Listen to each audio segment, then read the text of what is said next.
Welcome everyone.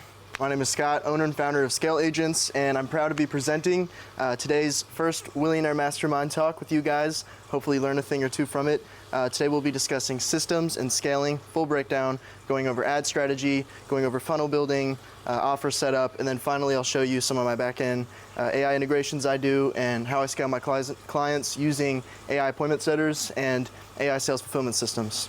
I'll primarily be talking today on high-ticket service-based businesses, although a lot of it is still applicable to other industries as well. All right, so we're going to start off first by the checklist that you need to have done before you can even consider running ads. Otherwise, you're basically going to be burning money. So what we're looking at here is a basic funnel. In the States, we call this raw dogging it, just because you're going to be throwing your money away and it's really not worth the investment at all. Like I'd say, just take the cold outreach at that point. So to give you the rundown, let's say hypothetically you have a $1,000 ticket size and you are pushing website traffic to just some big ass website. Mind you, there's a difference between a website and a funnel. A website is navigatable, has different pages, can give you a general consensus of the business and whatever they may be buying or purchasing into from the lead perspective. But a funnel is where we treat leads like sheep. One way to do things, there's no navigation, no click-offs. We get them straight to our sales objective. That's going to increase, or that's going to give us the highest conversion rate possible. So assuming that you're raw dogging it, you're pushing $1,000 worth of ad traffic over to a big ass website and then expecting them to book a call. Now, assume you had $100 per booked call. Honestly, that's impressive in itself, but the reality is this is going to be very unqualified leads because we're allowing anyone to come through. We're just pushing them over to the website, hoping for the best. Fingers crossed. I don't know. And from this cold traffic, ice cold traffic, another thing to note, cold traffic does not give a damn about you. And it's really up to you to convince them why they should care. So another reason why it's just so challenging in order to run ads off the bat, like, listen, I've dumped probably myself personally, like $25,000 in ads, and then I've spent so much money for my clients, like tenfold that, we won't say tenfold that, fivefold that. And the biggest mistakes that I've made throughout the years running ads is doing something like this, pushing them over to a general website, thinking that the leads need to know all the information off the bat. But cold traffic doesn't like reading. Cold traffic is often very stupid. So you have to keep things very, very simple. The sales call is where you can really get into it. The sales call is where everything takes place. We're just shepherds herding sheep to those sales calls, right? Assuming you have a service-based business, but if you have a sales call in general, then this is still applicable. Now, because this is cold traffic, we really had no filters to qualify our leads. Show up rate is going to be pretty shitty. This is also assuming you don't have any post-booking sequences either. So let's say out of those 10 people that booked in off the $100 per booked call, you had 4 no-shows. So you already are down to 6 people on your $1,000 ticket offer. That you just need one in order to make your money back. Now assume, just because this is cold traffic and you didn't have a way to qualify them financially or to see if they're actually interested or if they're just kind of clicking around, only a 20% close rate. Now this is best case scenario of the worst case, meaning at least you broke even. But from what I've seen, especially when people come to me and they've been trying to run ads for themselves, or they had, like an amateur that really didn't know what they were doing, do a funnel like this, oftentimes they're very unprofitable. So to dive into some of the specific pitfalls, I kind of mentioned them, but when you're pushing people over to a big website, there's no funnel set up. I often recommend doing a 2-step, 3-step, or 4-step funnel. I'll explain what these steps are in a minute. Anyways, and then there's no lead qualification. You're literally just big ass website pushing leads over. Hey, book a call with me. Maybe you will, maybe you won't. And then also no ad pixel. So if you don't know what a pixel is, it's like a back-end tool that you can use for Meta, and it allows you to successfully track user data. And there's so much metadata behind the scenes that we don't even know about that Meta is tracking for us. And when we downloaded the app, we consented to this. So you know how the algorithm commonly knows your interest, what you're looking for, and so the whole idea is to keep you sucked on the page. So from an ad perspective, you're putting up money to kind of dive into that. And what I mean by dive into that is tap into the metadata, right? And the reason it's mutualistic is because the more money we put up for ads, Meta gets to improve their algorithm, because they're using all the user data that they're getting, and now we're bringing advertising into it. So let's say I give Meta $5,000 and I'm specifically like an online fitness coach, just for an example. This will allow Meta to understand, okay, well, this lot of people is clicking on their page, they must be interested in fitness, so we're gonna push out more fitness content to them to keep them on their page longer. It's mutualistic because I also got a sale from that, but that's really why Meta enjoys ad traffic, right? You know, a lot of channels, a lot of media channels, if we're going back to TV before social media got super big, you know, no like random guy off the street could just run an ad. And assuming they had the money, there was still some credibility and legalities to it, but you know, it's relatively the Wild West as far as anyone can run an ad as long as it's compliant. There's no, you know, hate speech or anything that's malicious or scammy. So,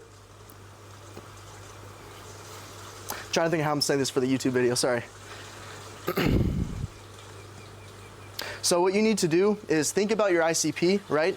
And also think about yourself and how you are personally scrolling through social media channels, Instagram and Facebook specifically for the use of Meta. And understand that you kind of need to position your ads in such a way that they don't even really feel too much like an ad. You know, it'll definitely vary, but the less an ad looks like an ad, meaning if it's just like a talking head, those have been killing it lately because it's super raw and it's straight to the point. People are so sick of the salesy bullshit. It definitely varies though, because I'm also a personal believer, you know, if you have like a very mouth-watering guarantee in their face, directly tied to money, like my personal guarantee is I will get you 10 new high-ticket clients within the next 90 days of working with me. And, you know, that usually just gets a lot of people through the door. Here, and I'll get that in a bit. I don't want to get ahead of myself. So going over the sales call now. Like I was saying earlier, you have no post-booking automations, or you could even have an appointment setter do this, but I do automation specifically. So no email reminders, no SMS reminders, no really touch points with the lead to hold accountability so that they actually want to show up to the sales call.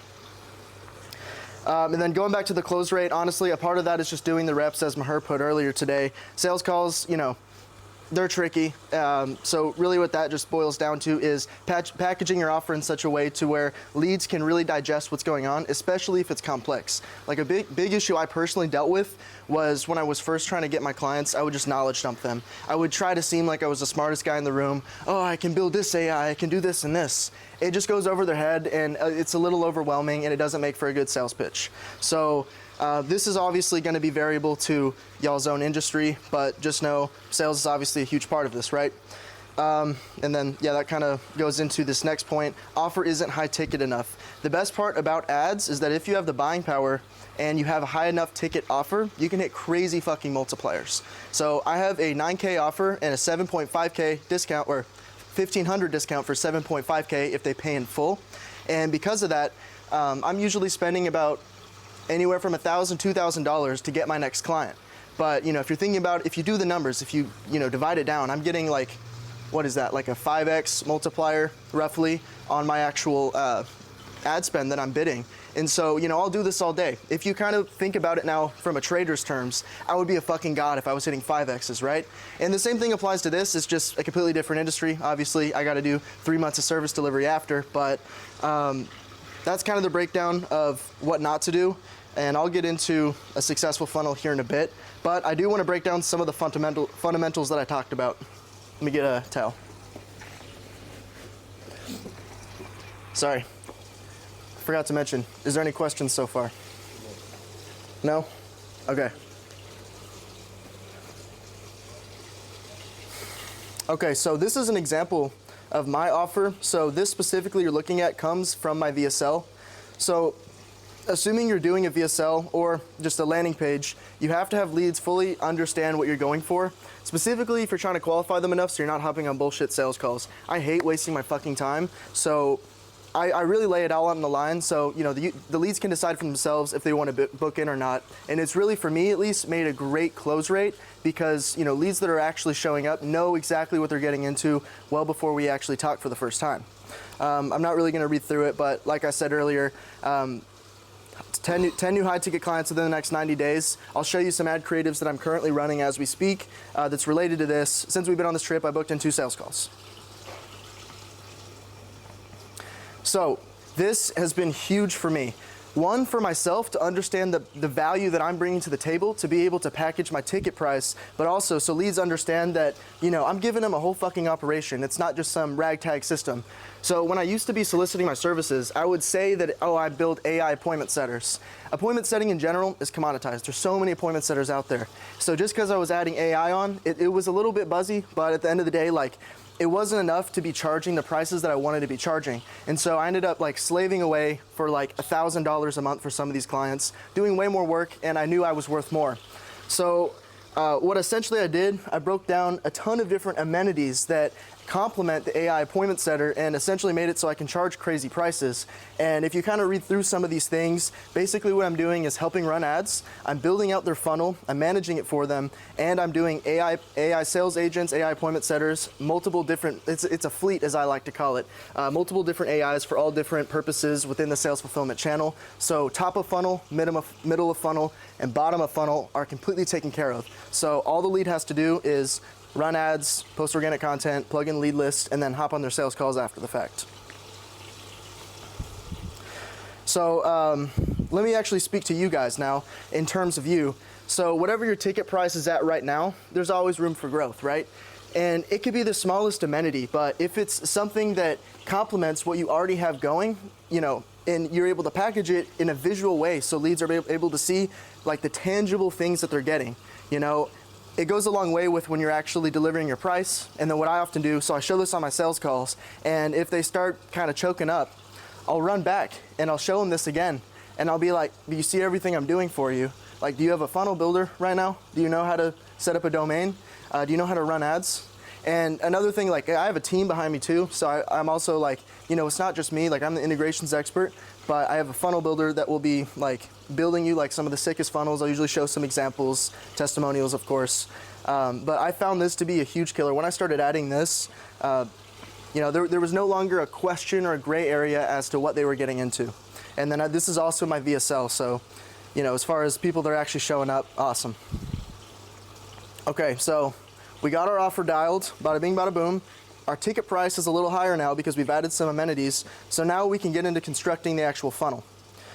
So for my personal business, I do go high level funnels, but I also recently switched over doing perspective funnels as well. It's the new funnel building software. Like, Will, your funnel is going to be built on perspective.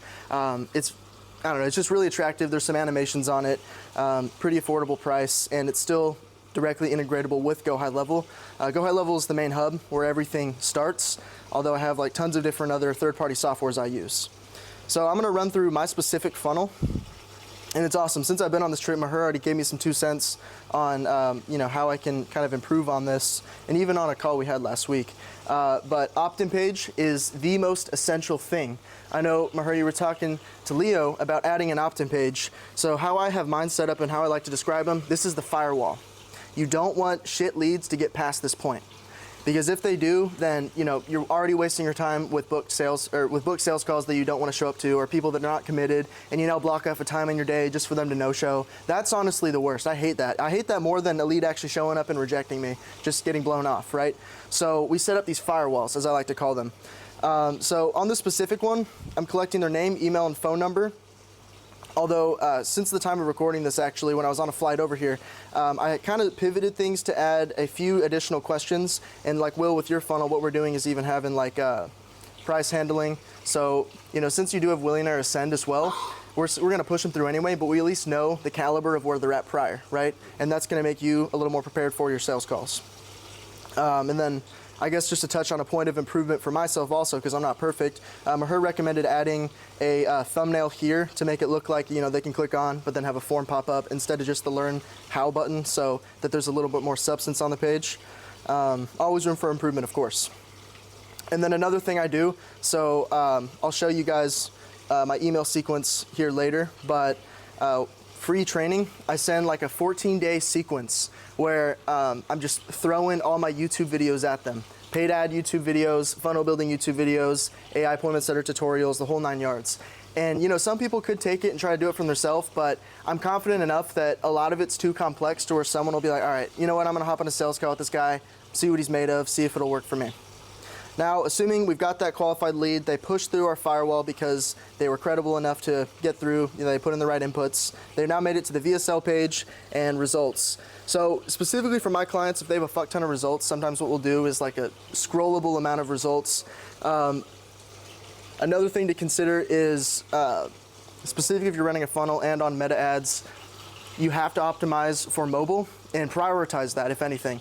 I want to say like 85% of your traffic will be coming from mobile. And in fact, in Meta, you can see the direct analytics of what device they were on. But, some of my clients that I work with, especially if they're older, they're just so outdated, and they may have like a badass website. I pull it up and the text is like blown up, and it just, the picture's fucked, it's over here, and I'm like, hey, this isn't even optimized for mobile. And they're like, no, we don't care about that. I'm like, you're running meta ads though? All your users are on their phones right now. So what I do when I'm building out my funnels with me and my team, we start with building out and optimizing for the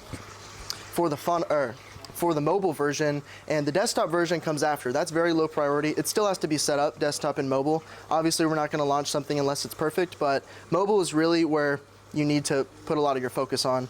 I know this one is set up for desktop, but you know what I mean. And then here's just a few client results with some sexy thumbnails, even through a testimonial for myself. And in this one, these are all like a few minutes.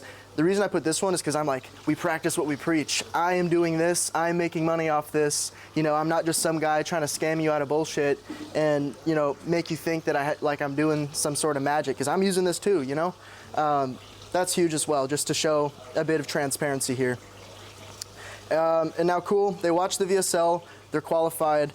Mine is very blunt. Like, I think the intro is even like, I'm so sick of all these VSLs. I know you are too. I'm just going to lay it out on the line. You can decide for yourself what you're going to do. Bang. They push through, click book a call. There's my calendar. And then the very, very last part is making sure that they confirm it in their email, especially if you have a fresh email and you haven't warmed it properly. A lot of the times they'll go to spam, and then, you could have just lost a lead that was lazy and didn't put in or didn't confirm their meeting and forgot about it, right? So I literally put out please confirm, go check it out, screenshot of exactly what it's gonna look like.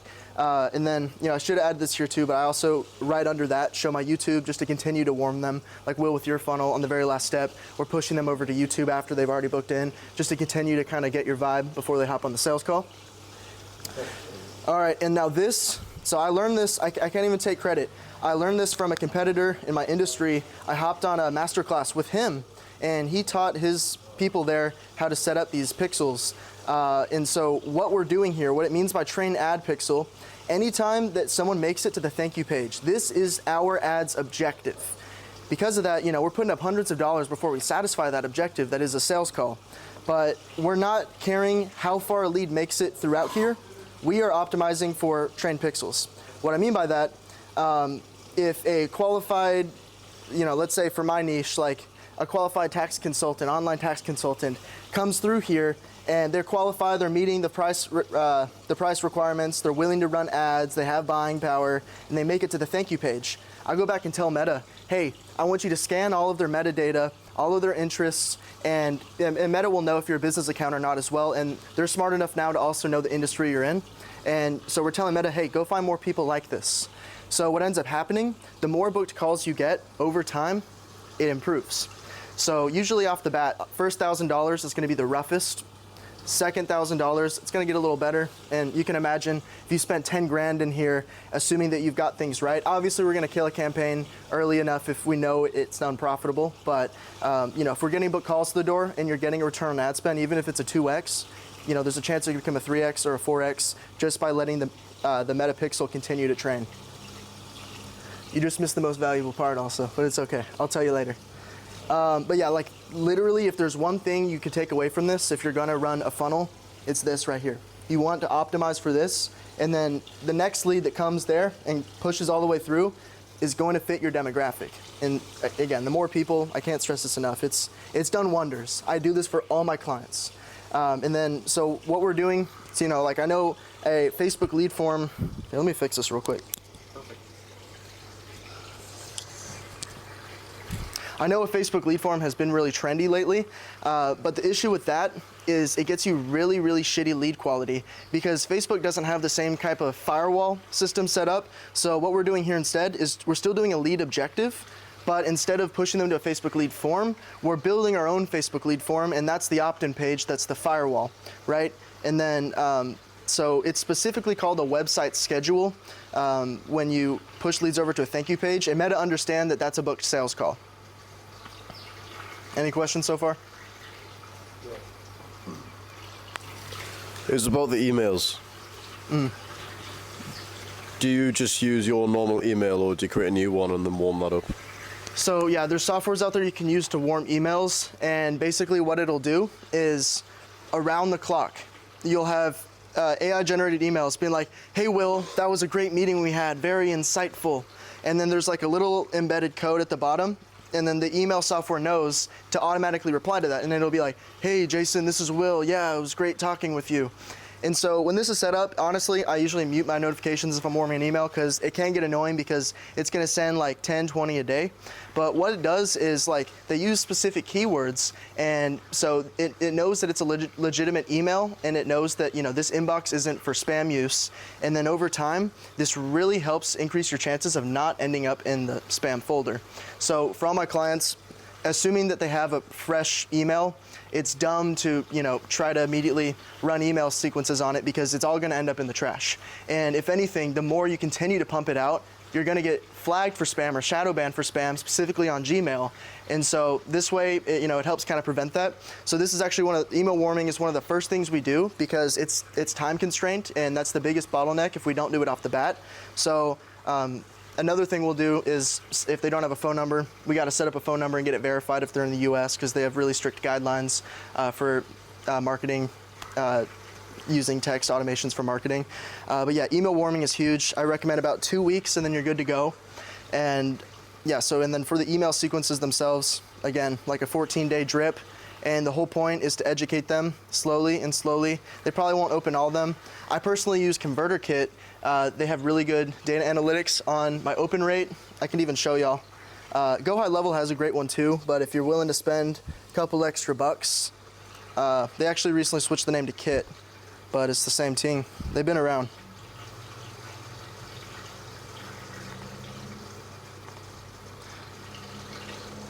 Yeah, I'll show you 12-day, I said 14, 12-day, tomato. Ah, shit. Actually, no, it wasn't there. I want to show you all the reports. So this is for my current campaign that I launched a couple weeks ago. So we got 88 subscribers. That means I've had 88 people that have opted into my ad since launching a couple weeks ago. And then, you know, see here, we're able to see all the analytics of how many sends got shot out, who unsubscribed. A low unsubscribe rate like this is good. It means people are actually, you know, taking the time of day.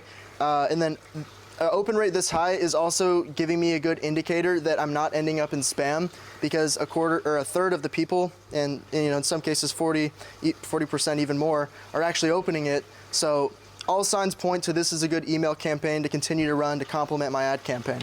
And this is also separate from email sequences I'll send out for post-booking. I'll do that natively in Go High Level, and that'll be related to reminders of the book deployment that they had. Or for some of my clients, we'll do a general newsletter in which, you know, it could be like fucking 30 different emails long. And then separately, we'll have specific contexts. Like for one of my clients, they do fat loss shit. It's a pharmaceutical company, and they also have a high ticket upsell to do like 6-month or year-long programs in which they help optimize their health and all that shit. And so what we'll do then, we'll have a normal typical newsletter that everyone gets, but then separately we'll be sending very specific emails to whatever that person opted in for. So, you know, for this client that I'm talking about, just to continue with the example, they have like mental clarity offers, they have weight loss offers. So if someone opts in for the mental clarity, they're going to be receiving relevant emails to that. And we also have an AI appointment setter, just to kind of get off topic, that also understands, all right, this guy's looking for mental clarity. We're going to discuss that in the opener conversation. So do you create a new email and then warm it up and then put it into Kit or Go High Level? It's preferred if they already have one, honestly. unless it just happens to be washed. And we can even run a test just by emailing myself from their email and see if it ends in my spam or not. But it's preferred if they already have one because Just your regular email. Yeah, and the whole warming thing is if your email isn't seasoned, let's call it. But if you have an email that you've had for years, that's going to be more seasoned than a 2-week warming process. But that's just like a quick way to do it if we do need to build a new email. Okay, so you have to test your email first, your email health, Indeed. before you start sending these out. Yeah, and that's why tools like this are good too, because this tells me that my email is healthy. One thing I'll just say about that though, you don't want to burn like your main domain by using that email, because obviously the more emails you send out, eventually, because not everyone's going to be replying to them, you don't want to be using like, for example, the main one you're using. So I think it is better to make a new one and warm that one up. A question though is this before they book a call? Have they booked a call with you, or They they have not booked a call. This is my general newsletter for opt-ins. Okay. Yeah. And the book a call, it's YouTube, but it's also my post-call video. Just kind of tell them a little bit more about what they're going to be getting into so that they're more qualified. And then something I even do also, just because I'm sick of no-shows, within like the text messages that I send leads once they book in, I say, hey, I only work with a couple clients a month in order to satisfy my 10-client, 90-day guarantee. If you're unserious about this, please cancel. And then I drop the cancellation link right there. No one's ever canceled from it yet, but it just kind of gives me a bit of authority to where like, all right, well, this guy's, serious. He doesn't really, like he's too busy to be wasting time. So, it's definitely helped. But, if you're the type of person, or if you have the type of business where you can take on relatively anyone, then something like, you don't need to be as aggressive as like telling them, hey, you can cancel if you want, motherfucker. But I mean, Do you use Kit for the book a call automations? The book a call I do within Go High Level, just because I do the cancellation link and that has to get auto-generated because everyone's gonna have a unique cancellation link. So I just do that natively within Go High Level. The newsletter, the long newsletter that's anyone will get, I do within Kit. All right, here I'm gonna dry off right quick. Okay. All right, so at this point, you've got your offer dialed, you've added a few amenities, you've increased your ticket price, you've got a funnel built, and you've added back-end ad pixel tracking, specifically optimizing for booked calls in order to train Meta to understand who to go after and who your demographic is. It's now time to get into the ad creatives themselves. I know this isn't really telling much, but this is really just a visual while I talk. I'll open this up with an example. And if this guy's watching, it's nothing personal. So this guy came to me, and he's been watching some of my YouTube videos, and he asked to hop on a call with me. Sure, I'll help a guy out.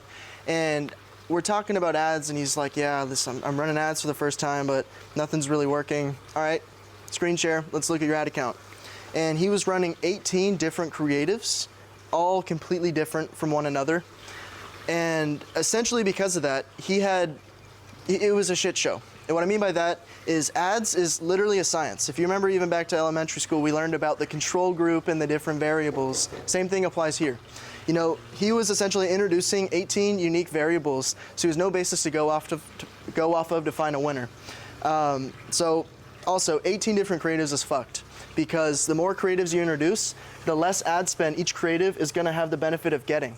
The more ad spend one creative gets, the more likely it is to actually optimize, and also you're able to see analytics a little faster. So 6 is honestly max for me and my clients as far as what I'm gonna be doing. I'll show you a specific ad. So this is the ad that I'm running right now that's been getting me like $140 cost per qualified book call. Like I said, since I've been here, off of these ad campaigns, as you can see, the copy is the same. On these ad campaigns, I've already got 2 clients since I've been here. So the control in my example here is the copy. The variable that's changing, you notice there's a talking head and there's a visual, that's the changing variable. I still have a relative script I'm following to get to the point, but what I'm testing for is what good hook is working. What visuals are most attractive. So I just have different combinations of that. And so what I did for this specific campaign is, 6, and I set up a rule within Ads Manager, and I told it, hey, after you spend $100, I want you to automatically turn off. And so after $600 spent on this campaign, I had an exact look into every single ad, and they all spent evenly, so I knew no ad got an unfair advantage as far as ad spend goes. And from this set, I chose 2 winners, and I just chose those to shoot to the moon. I'm putting $2,000 in those to spend, so $1,000 each, and then off that, I'll probably do another assessment if I want to and be like, all right, well, out of these 2, this one is a clear winner. But also, if they're close enough to where it's like, you know, this ad's doing great, but this one, you know, it's getting there. I mean, analytics aren't that bad. I'll keep them both running. But over time, you know, if you're having a fuck ton like this that are oddly similar, you're doing nothing for yourself. This is specifically a creative test to find my winner and then shoot that to the moon. And then separately, you would do a retargeting, of course, but you would want that to be a little different as far as, so how I usually do my retargeting is any lead that clicks the Learn More button, I retarget them because they at least inquired. They may not even opted in, but I'll give them a second shot to potentially opt in. Yep. Does Meta divide up the ad spend equally between all ad creatives? They don't, and that's why I set up the rule. That's a really good question, actually. So Meta, it's annoying because going back to the algorithm thing, it's mutualistic because, you know, we're getting clients and Meta's improving their algorithm with the spend that we're bidding. But because of that, over time, like in the past couple of years, they've kind of stripped some of the rights that we used to have. We still have some autonomy to do some things, but within a specific ad set, bidding is really free reign for Meta. So let me pull up an example to show you guys what I mean by that. So like a follow-up question to that, Sure. which ties into it, would be, what's the bias? Like, why would Meta push one ad more than the other? And if it pushed, say, 4 over 1, ad set 4 over, or creative 4 over creative 1, would that not give creative number 4 like the chance to be seen and operate as good as it possibly could? Because that could be the best ad, but only $25 has been spent on it, opposed Exactly. to the 55 that went on 1. Exactly. Do you know what I mean? I know exactly what you mean. Okay. So, especially when we're talking sub $1,000, I don't want to call Meta stupid by any means as far as their machine learning goes, right? So what they're doing is testing the waters with what they think is best based on previous data, right? And so, you know, in this one, the reason I set up the rule is because before it was even set up, what would have happened is I think it was like my row 4 ad. It was already at like $90 and everything else was at like $2, $3 spent. And that's just how it goes because they're going to test that one. And Meta, honestly, it's also a bit of taking advantage because they're going to go ahead and assume that you have enough buying power to continue this and you're not going to stop it, right? So a way to get around that also, this is what I was going to explain. So there's 3 segments within Ads Manager. There's campaign level, which what I just clicked on, Scale Agents Launch. Campaign level, this is the full encompassing thing that everything in this campaign will be inside. Then there's ad set level. So I've only got 1 ad set in here, but just to show a visual, it doesn't matter. Duplicate. So I've now got 2 ad sets in here. So for the sake of y'all's understanding, this is usually how you would set up a retargeting within the same campaign because you want it to complement your top of funnel, right? So a retargeting would be considered a middle of funnel. So what we're doing now is we're having unique ad spend within here. See, there's a budget here, and then we got a budget here. So what you can do also, theoretically, let's say I was lazy and I didn't want to set up a rule. You could set up 6 different ad sets and then put 1 creative in each of them. But I'll tell you why that's not very good in the long run. I'll step over here for it. It is. So the ad budget there, it's $30. Is that for all 6, or is that between? Yeah. So that $30 is specifically for this. I could set up 10 here and they wouldn't clash, but it'd be spending $40 a day separately from each other. So now when we're talking about optimizing a campaign, and specifically, especially if you're dealing with limited buying power, you don't have a lot of money to work with, it's a shit show to try to put 1 ad set and then 1 creative, 1 ad set, 1 creative, 1 ad set, 1 creative, because each ad set is going to go a separate way from one another. And let's say you had $600 a month buying power. You're now reducing the buying power of this ad set by 6. or you're dividing it by 6. And so this ad set that's going this way only gets $100. This ad set that's going this way. And so, you know, in the long run, you essentially, instead of having one entity, you have 6 different entities that can go haywire. And, you know, it's going to take 6 months now on $600 a month ad spend to get the same optimization for one specific ad set compared to putting them all in one ad set and then letting them have a bit of a dogfight as far as the different creatives that are running within it. I'm going to delete this so I don't get double charged. Does that make sense? Yeah, it does. Okay. Yeah, and so, you know, it definitely varies on how you can set these up. There's so many options, which is awesome, but the $100 thing, the reason I do that is because I've now spent $600 in one ad set, and it's got a lot more data, and then within the ad set, you know, I have variables that I can now read into and see which one is a winner, which one is a loser. So, you know, because I'm optimizing at top of funnel for people clicking on the Learn More button. What I mean by optimizing, I'm not telling Meta to optimize because my pixel is optimizing for book calls, remember. What I mean, it's kind of just me saying I'm optimizing. So I'm looking at link clicks. How many people clicked to Learn More button? And what was the click-through rate percentage-wise? Who's actually stopping and watching the video, right? So that's a telltale sign of a winning ad creative. If you've got a high click-through rate percentage, meaning there's a lot of people stopping, and you have a ton of different link clicks onto the Learn More button, because that's giving you the most inquiries. All right, so now we have successfully packaged an offer, increased your ticket price because you've added a few amenities, you package it in a way where leads are able to see the actual tangible things that they're gonna get from it. You've dialed in your funnel, you've set up a pixel on it, and you've got a solid ad strategy going for you. So, ladies and gentlemen, Willionaires, what we have just created is an expert funnel. Your ticket price is now $5,000 because you added those amenities, and because of that, you're able to increase a little more ad spend, let's say $2,000 of ad spend, push them over to your opt-in page. We got that data point to data collect their email, phone number, name, and then a few qualification questions as the firewall before we actually push them over to the VSL. Now the VSL, of course, everyone knows, is meant to pre-educate them, qualify them, convince them to book a call. Now, assuming you're still getting that same $100 per booked call, but mind you, these are now qualified booked calls because we have our data points set up to act as the firewall, or the opt-in page rather, to act as the firewall. So even though we're getting that same $100, it's a lot better lead quality. And because of that, naturally, your close rate is going to increase because these people are a lot more serious and they fit your you know, target audience of what you're going for. And then, yeah, since we're doing $2,000, we're going to have more people showing up this time.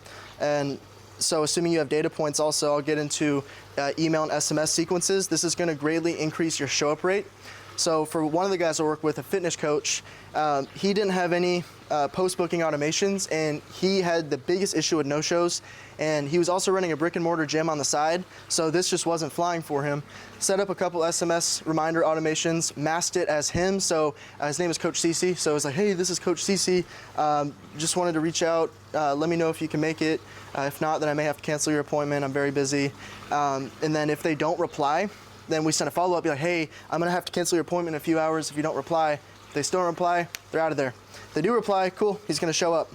So now that you have an expert funnel, you've got data points in order to, or an opt-in page in order to qualify your leads, $100 booked call still, whatever though, because we're increasing our close rate. We have more people showing up because we have automations to actually hold some accountability.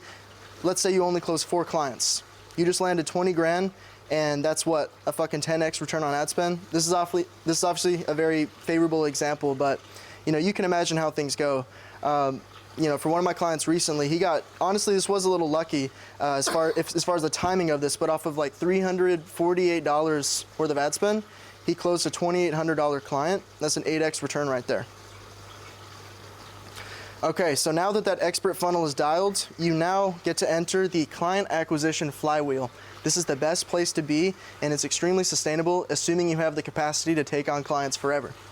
So essentially what we're doing is we're using paid traffic to push to your high ticket offer, capture that lead's information. Then after we capture it, push them to a sales page. But since we have their information, we can also reach out to them at a later date through email, SMS, or if you have an appointment setter as well. I do AI appointment setters. We're qualifying the leads, nurturing them, booking calls, closing them, assuming you have a positive return on ad spend. Bada bing, bada boom, you dump more money into ads. And then this literally just becomes a numbers game. I'll usually do like data analytics to present to clients, especially for some of my monthly recurring clients, how I package my offer. First 90 days, it's build and release, but a lot of people want to continue to work with me just because I'm managing everything for them. So just to kind of give them some visuals and show that I'm still bringing value to the table, I'll show them like, hey, we spent $10,000 on ads, but you've been able to close $43,000 worth of clients, a little over 4x return. We're doing something right here. Let's go ahead and bump up ad spend, see what more we can do. Any questions? All right. I got more, don't worry. All right, now we're gonna dive in specifically to after the fact. After we got all that funnel dialed, what's happening in the back end?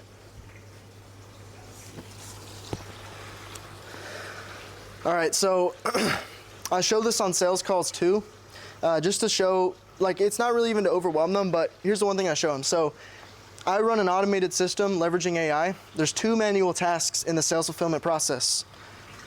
Top of funnel, manual task is pressing publish on your ad campaign. I mean, honestly, I do that anyway. I'm the one that presses publish, but that's the manual task, right? Setting up the ads, and then posting organic content, that's manual. And then if you have a lead list, pressing publish on your lead list and go high level. That's it. Once that manual task is complete, launched ads, posting content, plug in a lead list, the system cooks, it takes over. I'll get into it in a bit.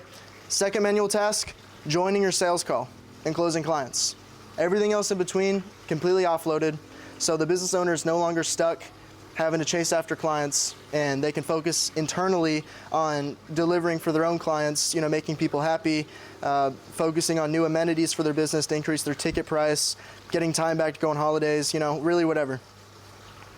We kind of just talked about this, but ad traffic, organic traffic, the idea is to push them over to a landing page in which in the back end I do an event trigger. Hey, they opted in, we got their phone number, email, it's time to reach out to them. AI appointment setter will then reach out on SMS, email. I also do AI dialers, so calling people up. And then on social media, Instagram, Facebook, set that up there, and then even on WhatsApp. So literally any main messaging platform you could go after a lead, I have the capability to integrate on. And then this is just kind of to show an example of, initial message, drop a lead magnet, let's say, if you had a lead magnet on something, AI will come through. And then as far as striking the iron while it's hot, this is the best way you can do it with the power of automation. So I don't at all mean to shit on human appointment setters. There's definitely a place for them. The clients I work with, their lead volume is too high for a human appointment setter to keep up. So the issues they're having is they're having to hire new appointment setters, but they're shitty, they churn, or they literally can't keep up with the hundreds of conversations, thousands of conversations that are taking place. Whereas AI can have 1,000 conversations in a matter of 5 seconds. It could shoot out 1,000 different replies, and in the back end, it has a running tally history of every single conversation, uniquely set. And then the overhead for this really is just paying for the OpenAI cost per message generated, which is like a fraction of a cent. So you're looking at maybe like $50 a month. So I mean, it's significantly cheaper. So I usually try to chase after bigger fish because this system is really complementing for them. And then book a call. Assigned to a team member, assigned to a sales guy, and then this is just kind of looking at back end, go high level CRM. I'll show you one of mine after this as well. But yeah, I mean, as far as like the pipelines, and honestly, even everything you're looking at is awfully customizable, or I shouldn't say the word awfully, is super customizable. This is an example of how my personal one is set up. So everything you're looking at is how I run my back-end automations in order to get my sales calls. For every client, their use case can be different, so the builds are very custom tailored, and that's even a reason why they're putting up $9K for this, because there's a lot of back-end work that I have to do in order to deliver successfully for them. So assuming that the lead booked in a call, they made it to the thank you page. This is what it looks like within Ads Manager when a lead books in. So this is for one of my clients. We were able to get him like a crazy good cost per booked call because his offer is pretty broad. He's B2C. You know, B2B businesses, it's always going to be more expensive to go after your leads, but B2C, you can cook up all day on Ads Manager. So, you know, off the bat, $26 per qualified call is fucking crazy. 4 sales calls, bada bing, bada boom. He's got like a $3,500 offer. You do the math, he closes one of them, he's balling. And then, yeah, so separately from that, they've booked over what's happening in the back end. They booked a call, and we're now going to be sending them those email and SMS reminders. Here's just like a quick example. I mean, I'm not reinventing the wheel or anything here. It's just a reminder, right? And then, yeah, just right before 20, you can set up these time figures to whatever you want. I do 24-hour and 1 hour. And then email confirmation sequences as well. I know I'd mentioned earlier, my client, Coach CC, I got a screenshot of that here. So he's like, I'll be canceling our meeting in the next few hours. Look at the timestamp. So 4 hours after this message was sent, Lila was canceled. And then, yeah, email drip, this is what I was also talking about. So this is separate from the email confirmation or reminder sequences. And this is something that every single lead that opts in will receive. And then I have a net set up because a big flaw that a lot of businesses don't do with the newsletter, especially if you've got like 10,000 people on your newsletter, you're not going to be able to keep up with replies if someone ever does decide to reply. So I integrate an AI on the back end to be able to catch any lead that falls in the net of a reply and pitch a reply back to them. Usually with the point of booking a sales call for more information. And then, you know, with a lot of my email sequences that I do, I push them over to my YouTube. This is my old logo, new one's sick. But yeah, push them over to YouTube, try to warm them, and then we made it to the end of the sales life cycle now. Sales call, bada bing, bada boom, cash collected. Any questions? Okay.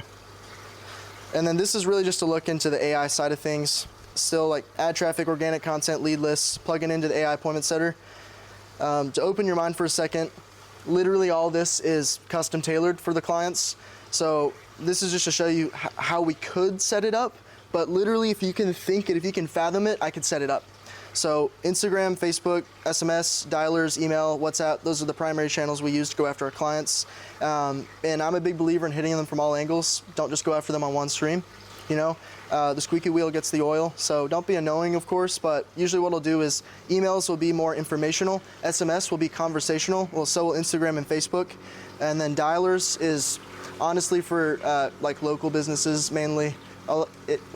Dialers is tricky as far as going after leads with them. I've only really used them for local businesses because there's not much of a use case for online service providers using dialers too much. But yeah, an objective of all these streams, of course, is to book the sales call. And then this is honestly just to look into, after the fact, AI appointment setter comes in, verifies the sales call, or cancels and reschedules it. Any questions? Okay, we're almost done, So these are a few examples of some of my clients. So this first one is for a real estate company in the UK. I forgot who was talking about this with earlier, but what they do is they teach people, it's a coaching offer. So there's a really credible real estate guy, his name is Wasim. He runs like a multi-million-dollar real estate business, and he's trying to start a course on the side in an inner circle, and it's an £8 offer.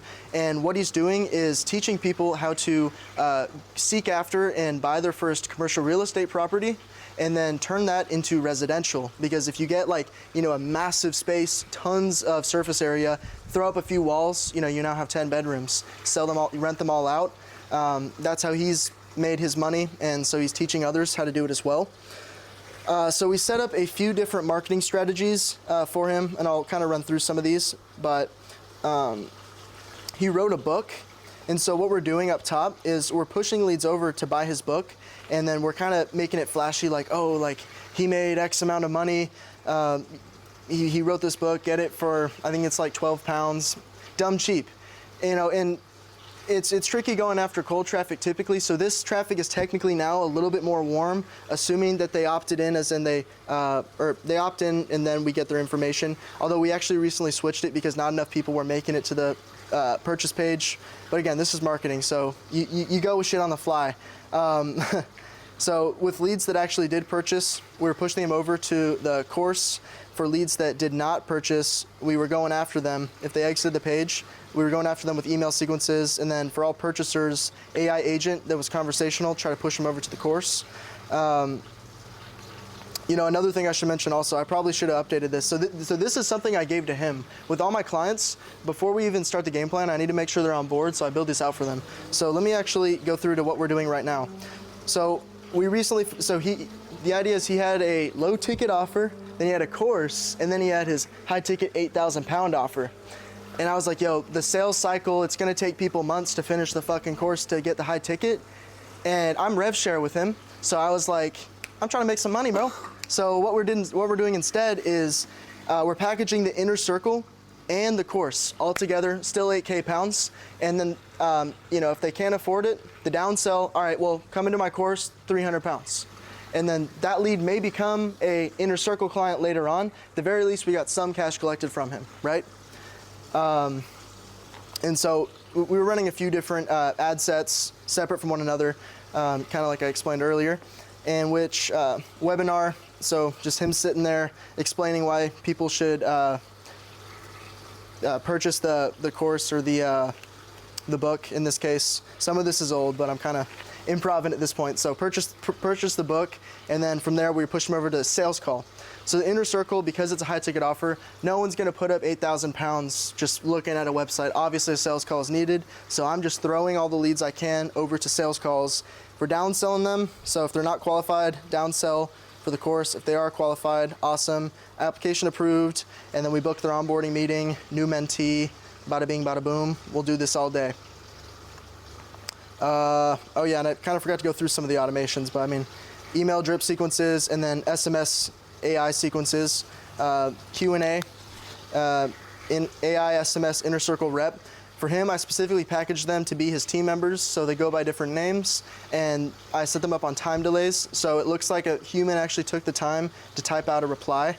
And something fancy I recently started doing is if it's like an inappropriate time, say like 10 p.m. or like until like 6 a.m., I'll delay a reply, so it looks like they were sleeping. But you know, that's definitely variable because there is also value in striking the iron while it's hot. You know, if they're gonna reply, might as well go after them. Going back to the webinar. So on the webinar, it says that you're going from the webinar to the course, right? Why would you not just go straight to the main? Yeah, no, we are. So okay, and how do you transition them from the webinar to booking a call? Because do you make them book a call on the webinar? Because just like on the sales call, you want to collect cash on the call. You don't send them the link after the call. How do you kind of make sure that they book a sales call? A lot of it does come down to the copy of the actual webinar itself. This one is a bit of a knowledge dump. You know, but he's the subject matter expert in this field. You know, we're going after older people also, so we had to keep that in mind. Older people as in like 40s, 50s, people that actually have the financial capacity to put up 100 grand, 200 grand for a real estate property to invest in and, you know, potentially make a return off that. So things are a little blocky there just because that's the target audience we are going after. And so as long as we're blunt and straight to the point, we haven't had too much of a problem of booking these sales calls, assuming that they're qualified. And that's also the importance of having your ad pixel. And then we're also doing age restrictions, like no one in their 20s or below is even seeing this or getting entertained by this. All right, does that answer your question? Yeah, okay. Yeah, I'm gonna wash my, or not wash, I'm gonna wipe my face off. Then we'll get into this one. All right, I know I've mentioned it like a billion times this week, but one of my clients, health, pharmaceutical, and also high ticket upsell. So what they do, they have an e-com side of things, social media. What was I saying? Oh yeah, here's the e-com thing. Or maybe it's this one. There we go, e-com. Okay, so they have a high ticket offer and then they have an e-com offer. But they both still funnel over into the high ticket offer nonetheless. But we're either trying to push them directly to the high ticket VSL, or they're buying low ticket products in which an AI is reaching out based on the product that they purchased, and then being like, hey, well, if you want to hear more about that, or if you're having a problem with losing weight since you bought this, why don't you hop on a call? Maybe we can help improve that more with our tailored solutions. It's called a concierge program. So they get like blood work done. We were talking about peptides last night. They do peptide shit as well. It's legit as far as like the biohacking stuff that they do. And so this is an example of e-com lander. So different ad sets for different products, low ticket that we're pushing. We do a promo code in order to get their email and phone number. The thing is, the e-com products at face value are relatively unprofitable because that's not our main objective here. Our main objective is closing the 15K 6-month or like the 20K year-long retainers off these clients for the concierge service. But you know, assuming that they gave us their email, phone number, we're now going after them. It's general because they haven't purchased anything yet. If and when they do purchase something, it's now a product-specific outreach. Pushing them over to the high ticket upsell, which is the actual sales call. We qualify our leads because this is like a clinician consultation, so they have to give like $50 just to show up. So financial capability is a big thing here. So if they're not qualified, we try to downsell them with more e-com products. If they are qualified, cool. AI reaches out for confirmation, continued email reminders, book a sales call, and then bada bing, bada boom, cash collected or another downsell. And then this is literally kind of the same thing, except instead of doing an e-com product, we're going directly to a VSL lander and then pushing them over to book a call. But assuming that they push over to book a call, but then they don't actually book in, we're going to know they made it that far because some of the back-end funnel tracking and because we already got their data collection from here. So we can do book a call outreach because this is kind of like an abandoned cart thing. Even though it's not a shopping cart, it's a sales page. We'll be like, hey, notice you almost booked in, but you didn't. Can I help answer any questions? And then email drip sequence as well. And then same theory, push them over to sales page or push them over to book the sales call. AI will reach out, email will reach out, and then sales call, cash collected. And then the only difference in these two, so those are email and SMS platforms. They also have social media presence. So in this case, what we're doing on Instagram and Facebook is we're invoking DM messages, in which we have an AI appointment setter on Instagram and Facebook that is conversing with these leads, dropping the link to the e-com product, or conversing with these leads and dropping the link to the VSL lander. This is plug and play. Right now we're doing the VSL lander just because we're trying to really hit the throttle on the high ticket offer. And then, yeah, the logic as far as how they push through here is the same as what I explained. Any questions? Okay, we're almost done, don't worry. So I'm gonna go through a little bit more of my funnel.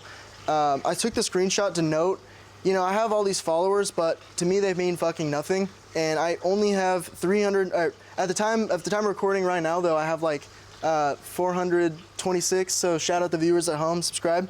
But my YouTube has gone immensely farther because specifically in this industry, a 60-second reel could never be enough to get my point across. It just couldn't.